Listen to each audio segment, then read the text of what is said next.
سنی بھائی بھی تشریف فرما ہیں، شیعہ بھائی بھی آئے ہوئے ہیں، اور میں تو بارہا کہہ چکا ہوں کہ میں شہنشاہ حسین نقوی سنی ہوں۔ اہل بیت کی محبت کا نام ہے شیعہ ہونا، تو پھر ساری دنیا سن لے میں بھی شیعہ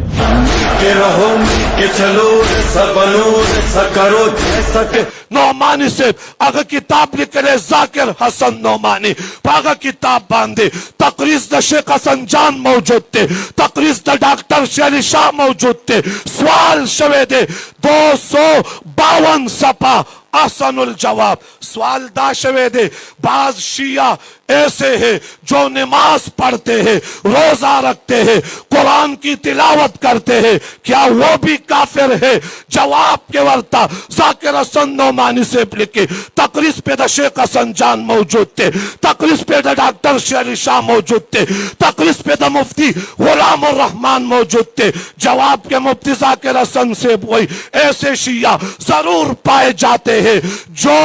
نماز کے پابند ہوتے ہیں، صوم و صلات کے پابند ہوتے ہیں، قرآن کے تلاوت کرتے ہیں، لیکن اپنے آپ کو شیعہ کہنا کفر ہے۔ چزان تا شیعہ وی دا کفر تا دمرم بس دے چه دے زانتا شیعہ قدر وی دے دا دار اسلام نا خارج دے بیاگا وی پا دلیل کے وی لکا یو قادیانے چه زانتا یو سڑے زانتا قادیانے ہوئی ام مسلمان نشکے دے، یو سڑے زانتا چرتا سکو اندو ہوئی مسلمان نشکے دے، دس چه زانتا شیعہ ہوئے ام مسلمان نشکے دے۔